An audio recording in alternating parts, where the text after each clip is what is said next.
Hey everybody, welcome to Average Guy Opinions. I'm your average guy, John Corelli. This is episode 183, and I kind of am, unfortunately, I don't have a lot of opinions right now because my life is kind of full of dealing with my father and getting him out of his home and into a nursing home. So, and the problem with my dad is he is in denial on a lot of fronts. Luckily, the place he's not in denial is that he needs to find a place to live, and I can help him with that if he lets me. He generally hasn't let me very much, so that's something he's working on, and he's got 5 weeks to do it. Technically 7, but he's got 5 weeks of me to help him, and then I'm back in school. And the final 2 weeks, he's basically on his own, so he's got to get it together. And so we were over there today, and here's some. Finding out things. I know most of our dynamic. I understand my father very well. I've been his kid my whole life, right? Um, but I'm finding out things about Logan, my kid, as we go over there, and I'm finding things about myself in regards to my father. For example, I cannot take more than 4 hours of that man anymore. I can't do it. I can't stay over there all day. We got over there at 10:30. By 3:30, I was like, we have to leave. I can't deal with you anymore. Um, it's denial, wasting time talking politics, and just micromanagement to the nth degree. So I'll go over all those things. First of all, the denial. He says, "Oh, I don't know why I don't feel good. I don't know why I feel so crappy. My energy level is garbage." I'm like, because you're on oxygen, because your lungs are almost dead. Your lungs are like 10-20% of capacity, and so there you go. that's that's the main problem. Um, yeah. So that's number one. I mean, it's like it's hard for me. It's taking every fiber and breath of my being to not say, "Hey, Dad, it's the fucking smoking." I don't know why I don't feel that good. I don't know what the deal is. Tries to blame the air pollution. No, it's because you have been smoking for 60 years. You're still smoking while you're on oxygen, and that's why. And so I don't want to be mean to him though, because he's very sensitive now. That's the irony. It's like he can be very mean, but also act very hurt. So I'm trying to deal with that, trying to be the best human I can, and trying to also set an example for Logan to say, hey, people can be awfully shitty when they're dying, but if you love them and care about them, you do your best. And so I'm trying to do that. Not always succeeding. So yeah, so I got a 4-hour cap now. I try not to argue with it. I haven't called him yet on the smoke. I didn't think I did once, like a few months ago, and he looked so hurt. He looked so wounded.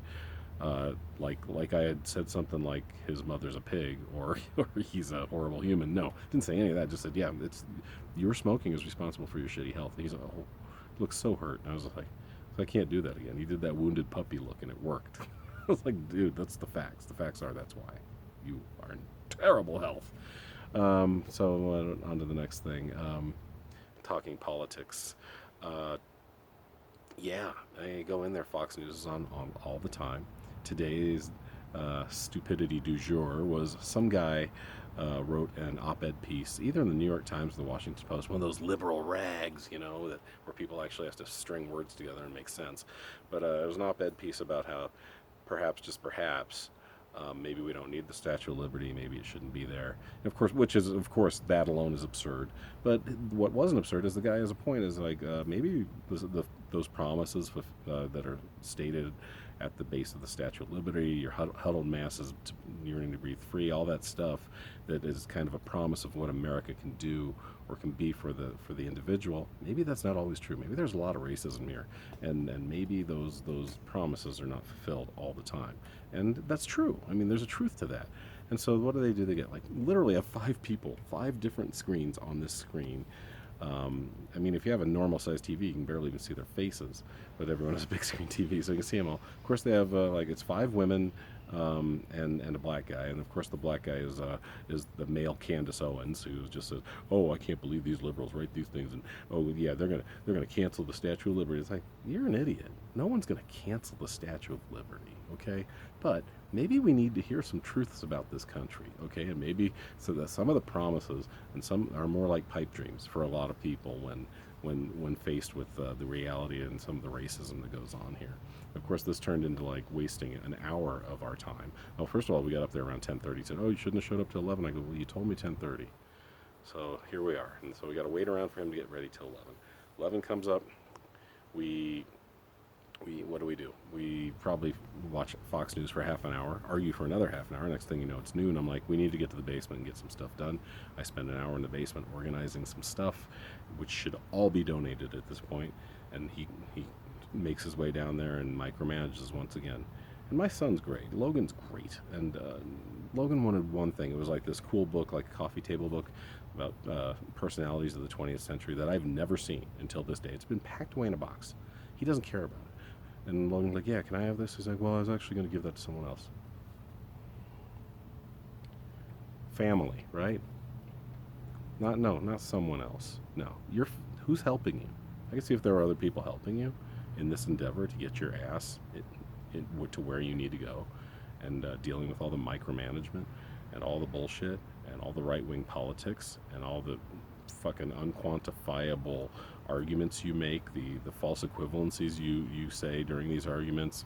Then you kind of try to talk down to me, who's more educated than you, Dad, and your son, who's more intelligent than both of us combined. So, yeah, no. He wanted one book. This is wrong, but I snuck it out of there. And I know this happens. He doesn't have dementia, but his memory is not great.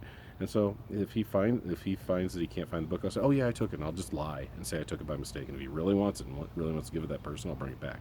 But for now, it's Logan's. He earned it. He earns it by going over there and spending 4 or 5 hours with that man every day. And I do give him $25 a pop every day we go over there, because Logan was going to try to work at Lakeside Amusement Park, and it's just been a pain in the ass. I don't even think they're open yet. And he's been trying. He applied. He keeps calling them like every week and keeps getting all these answers like, we're going to open. Well, in a month he's back in school, so what's the point? So I was like, you want to earn some money? Go with me to your father's. Help me with the bullshit. Just try your best not to say too much when you see what it's like over there, and then listen to me rant for about 10 minutes usually on the drive back. And we'll have lunch together. Today we got smash burger, and we'll just deal. And what was the final thing? The micromanagement. Okay, so this is the worst part, because the micromanagement is why we can't do anything. He has a car, which no, silly me, I thought maybe I would receive it, or maybe it would be a great car, because Logan's, what's that age where we drive? 16. Logan's 16. Wouldn't that be a nice gift? Wouldn't that be a nice parting gift? To gift that to your grandchild on your way out of this mortal coil. No, I got to make money off it. All right. So it's a nice car. It's like a 2017, but it's been in his garage for 3 years. It's just sat there, and it's literally got less than 100 miles or 1,000 miles on it. It's brand new essentially, but it's got a coating of dust on it. And he's like, well, we got to fill the tires and run the engine a little bit and take it to get washed. And I was like, that's fine. I can do all of those things. I'm 53. I've been driving cars and washing them and filling tires since I was 16, 17 years old, so I can handle all that. He's like, oh no, you can't do that.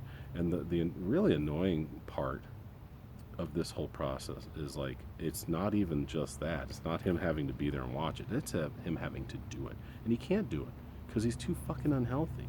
It's like he's got to stop and breathe and get his act together, and then he needs me to help. I'm just like, just let me fucking do it. And he just won't. He won't let me do it. I mean, I could push him out of the way, I suppose, physically. I could actually just go, you know what, old man, go sit down. If you fucking get in my way, I'm going to shove you to the ground. I can't do that. But it is really frustrating. Like today, he treats you like a dog. I mean, literally, I'm not even exaggerating. Like, go over there, do this, now do that. It's one step at a time. And I turned to him, I go, Dad, I'm a fucking college-educated guy. I'm semi-intelligent. I can do 2, 3, maybe even 4-step processes. Tell me what to fucking do. Don't treat me like a dog. And that, once again, then he looks like the hurt dog. He's really good at spinning around on you. He's like, don't beat me up, John. Don't beat me up in this condition. I'm like, I'm not beating you up. I'm asking you to treat me decently and let me fucking help you and not waste my time here. So, what'd we get done today? You chalk up the tiny victories, don't you? We got 3 boxes out of there. One is all old electronic stuff they'll take to the electronic recycling place. The other was, oh my God, VHS tapes. And so I'm going to take those. Hopefully someplace will take them. If not, they might just go in the trash, which I'm trying to recycle and donate as much as I possibly can. And the third thing was like odds and ends, some of which Logan will take. But mostly they'll get donated. I got an ARC pile that I'm going to take to ARC. Probably every week I just pile up some stuff, or my mom uses it for a place called the Treasure Trunk. And if you're here in in Western Denver, go to the Treasure Trunk and support them by getting some used stuff, and it supports cats and cat rescue and cheap. A good way to turn over formerly feral and stray cats. All right, guys, thanks for listening. I know if you're not interested, I totally understand, but it's not a very interesting summer. All right, talk to you soon. Bye.